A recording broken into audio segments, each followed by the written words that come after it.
The forest was unusually quiet that morning, the kind of silence that made Ranger Ethan Cole slow his steps without knowing why. He had walked these trails for nearly 15 years, long enough to recognize when nature was holding its breath.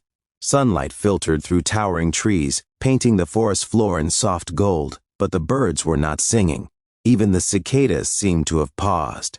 Ethan tightened his grip on his ranger's staff and listened, his instincts whispering that something was wrong. Ethan had not planned to be on this path. A fallen tree had blocked the usual route, forcing him to take a narrower trail that curved toward a rocky clearing near the riverbank. It was a place few visitors ever saw, and fewer still lingered. As he pushed past low branches, he heard a sound that stopped him cold, a sharp, frantic cry, unlike anything he'd heard before. It wasn't the warning hiss of a snake or the growl of a predator. It was high-pitched, desperate, and filled with fear. He followed the sound, his boots crunching softly over dry leaves, until the clearing opened before him. What he saw made his heart pound. A peacock, its brilliant blue and green feathers dulled with panic, stood frozen near a cluster of rocks. Its wings were spread wide, trembling, as if trying to appear larger than it was. Coiled just inches away was a thick snake, its body tense, eyes fixed, tongue flicking in and out with chilling patience. Ethan's breath caught. He had seen peacocks before, usually strutting proudly, feathers fanned like living rainbows. This one looked nothing like that. This peacock was terrified. And then Ethan noticed something else, tiny soft chirps coming from behind the bird. Nestled among the rocks were two small peahen chicks, barely old enough to walk, their fragile bodies huddled together. The peacock wasn't just defending itself, it was protecting its young. For a moment, Ethan stood perfectly still. Rangers were trained not to interfere unless absolutely necessary. Nature, after all, had its own balance. Predators hunted, prey fled. That was the way of the wild. But something about this moment felt different. The peacock wasn't running. It couldn't.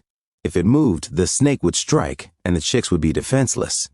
Ethan felt a familiar tug in his chest, the same feeling that had drawn him to this job years ago. It wasn't just about protecting forests or enforcing rules.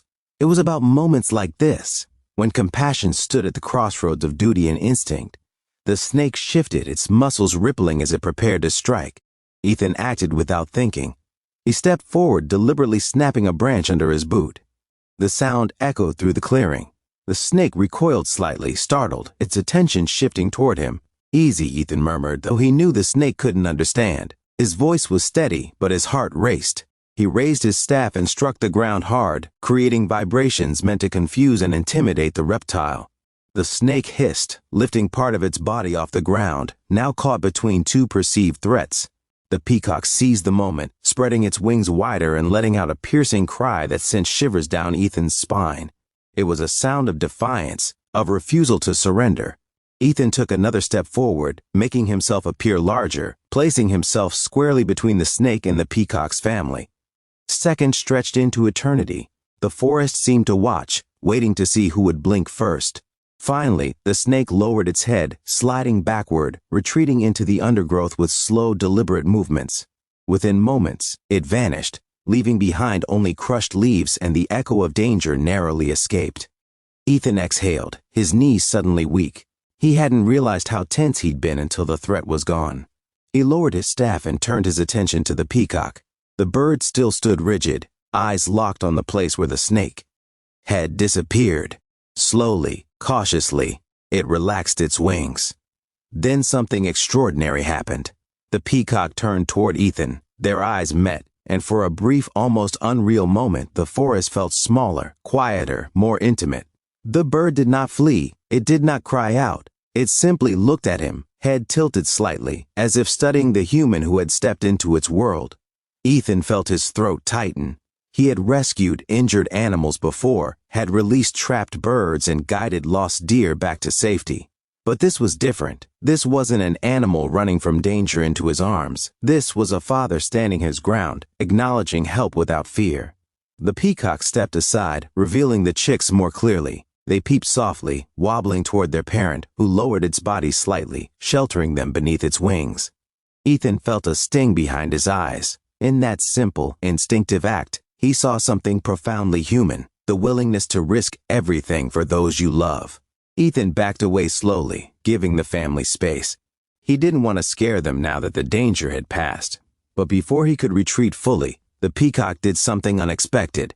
It let out a low, resonant call, softer than before, almost gentle. Then, in a movement that took Ethan's breath away, it spread its tail feathers just slightly. Not in a full display, but enough to catch the sunlight and reflect a shimmer of color across the clearing. Ethan stood there, stunned. He had no proof, no scientific explanation for what he felt in that moment, but deep in his heart, he believed it was gratitude. The peacock gathered its chicks and led them toward the trees, pausing once more to glance back. Then they were gone, swallowed by the forest, as if the encounter had been nothing more than a fleeting dream. Ethan remained in the clearing long after, his mind replaying the scene over and over.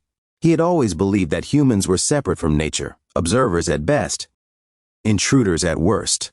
But that day, something shifted inside him.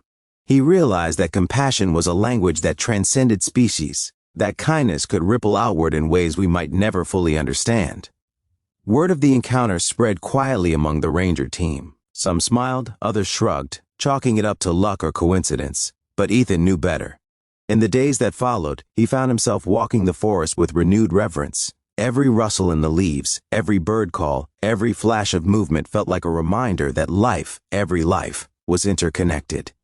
Weeks later, while guiding a group of visiting students, Ethan spotted a familiar flash of blue near the riverbank. The same peacock stood there, healthy and proud, its chicks now a little bigger, their feathers beginning to show hints of color. The bird did not approach, but it didn't run either. It simply watched, calm and unafraid. Ethan smiled, placing a hand over his heart. He didn't need anything more than that. As the students asked questions about conservation and wildlife, Ethan found himself speaking with more passion than ever before. He talked about balance, about respect, about the responsibility humans carried, not as rulers of nature, but as caretakers. He told them that sometimes the smallest acts of courage and compassion could change the course of a life, even if that life wasn't human. That evening, as the sun dipped below the horizon and painted the sky in hues of orange and purple, Ethan reflected on the unexpected lesson the forest had taught him.